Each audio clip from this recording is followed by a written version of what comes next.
ताजदार Medina सल्लल्लाहु अलैहि वसल्लम पर दुरूद पाक पढ़ने से हुजूर की मोहब्बत बढ़ती है। नबी करीम सल्लल्लाहु अलैहि वसल्लम की खूबियाँ और अच्छाइयाँ दिल में घर कर जाती हैं। खुश नसीबों को दर्जा क़ुर्बत मुस्तफ़ी सल्लल्लाहु अलैहि वसल्लम हासिल हो जाता है। ख्वाब में हुजूर का दीदार नसीब हो जाता है। सल्लल्लाहु अलैहि हबीब सल्लल्लाहु तआला अला मुहम्मद सल्लल्लाहु अलैहि वसल्लम। हज़रत सैयदना मंसूर बिन अम्मार रहमतुल्लाह अलैह एक रोज़ बास फरमा रहे थे। किसी हकदार ने 4 दिरहम का सवाल किया। आपने ऐलान फरमाया कि जो कोई इसको 4 दिरहम देगा मैं उसके लिए 4 दुआएं करूँगा। उस वक्त वहाँ से एक ग़ुलाम गुज़र रहा था। उसने जब आपकी ये ऑफ़र सुनी, ये ऐलान सुना, तो उसके कदम रुक गए। उसके पास 4 ही दिरहम थे और उसने वो 4 दिरहम साहिल को पेश कर दिए। सैयदना मंसूर रहमतुल्लाह अलैह ने फरमाया कि बताओ कौन सी 4 दुआएं करवाना चाहते हो। उसने अर्ज़ की कि ये दुआ कीजिए कि मैं ग़ुलामी से आज़ाद कर दिया जाऊँ, और दूसरी दुआ है कि इन दिरहम का मुझे बदला मिल जाए, अच्छा बदला मिल जाए, और मुझे मेरे आका को तौबा नसीब हो जाए, और चौथी दुआ है कि मेरे आका की, आपकी, हाज़रीन की, सबकी बख्शिश हो जाए। मेरी ये 4 दुआएं। सैयदना मंसूर बिन अम्मार ने हाथ उठा दिए अल्लाह की बारगाह में, ये 4 दुआएं की। ग़ुलाम अपने आका के पास ज़रा देर से पहुंचा। उसने जब वजह पूछी, ग़ुलाम ने बताया कि यूँ मैं रास्ते में रुक गया था और इस तरह का मामला हुआ। तो जब आका ने ये सारी उसकी स्टोरी सुनी लेट होने की, उसने पूछा कि तुमने 4 दुआएं कौन सी करवाई हैं। ग़ुलाम ने कहा कि मैंने पहली दुआ ये करवाई है कि मैं ग़ुलामी से आज़ाद कर दिया जाऊँ। आका ने कहा जा तुम मेरी तरफ से आज़ाद। पहली दुआ का असर हाथ हो गया।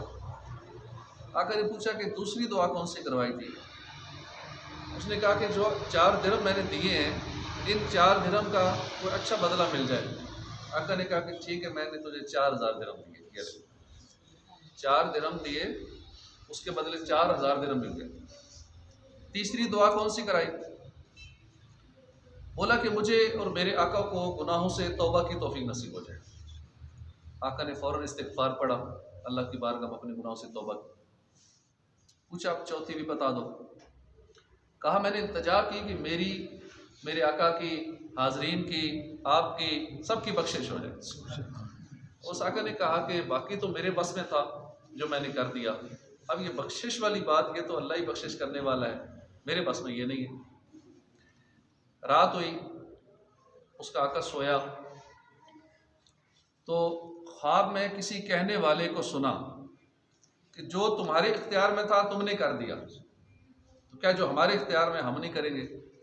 या हमने तुझे भी बख्श दिया, तेरे ग़ुलाम को भी बख्श दिया, मंसूर को भी बख्श दिया, सारे हाज़रीन को भी बख्श दिया। तो देखा आपने कि अल्लाह की राह में माल लुटाने के कितने फ़ायदे हैं, कैसी कैसी बरकतें हैं। मगर अफसोस जो लोग बुखल से काम लेते हैं, राह खुदा में माल लुटाने की बजाय जमा करके रखते हैं, और जो दुनिया से चले जाते हैं और पीछे से कोई और इस्तेमाल करता है। कसीर माल जमा करने की हिर्स उन्हें सरकश और याद खुदाबंदी से गाफिल कर देती है, और वो अपने बुखल की वजह से रज़ाए रब्बुल अनाम से भी महरूम रह जाते हैं। फरमाने बारी ताला हा अंतुम हाउलाई तुदऔना लितुनफिकू फी सबीलिल्लाह। हाँ, ये जो तुम हो, बुलाए जाते हो अल्लाह की राह में खर्च करो, तो तुम में कोई बुखल करता है। तो कहा जाता है अल्लाह की राह में दो, मस्जिद में चंदा दो, फलां गरीब की मदद कर दो, फलां जगह नेक कामों में लगाओ, तो तुम में कोई बुखल करता है।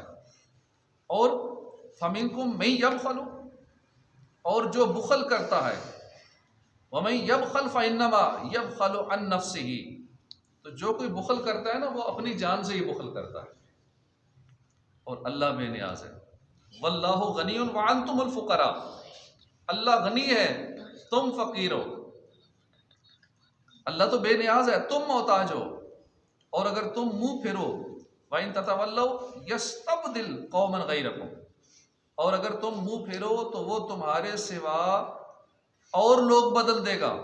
तुम ला यकूनु अमसालकुम, फिर वो लोग जो अल्लाह तुम्हारी जगह नए बदल देगा वो तुम्हारे जैसे नहीं होंगे, तुमसे अच्छे लोग। तो इसलिए हमें चाहिए कि हम खुदा में खर्च करते रहा करें। जब भी किसी नेकी का मौका मिले, सदका खैरात करने का मौका मिले, हमें करते रहना चाहिए। उसके बहुत फ़ायदे हैं, इसमें हमारा अपना ही फ़ायदा है, अजर व सवाब भी है, आखिरत भी संवर जाती है, दुनिया भी संवरती है, क्योंकि अल्लाह की राह में देने से माल बढ़ जाता है, तो दुनिया भी अच्छी हो गई, आखिरत भी अच्छी हो जाती है। लिहाजा हमें हिर्स की बजाय राह खुदा में दिल खोल के खर्च करते रहना चाहिए। अल्लाह पाक तौफीक अता फरमाए।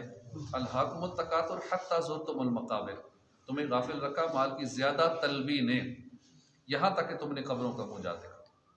तो कब्र में तो चले ही जाने सारा माल छोड़ के। कसरत माल की जो हिर्स है, इस पर फिर फ़ख्र करना माल पर, तो इसमें जो आदमी मुब्तला हो जाए वो आखिरत की सादतों से महरूम हो जाता है। अल्लाह पाक दुनिया और माल की मोहब्बत से बचाए, आमीन बिजाह नबी अल्हम्दुलिल्लाह रब्बिल आलमीन।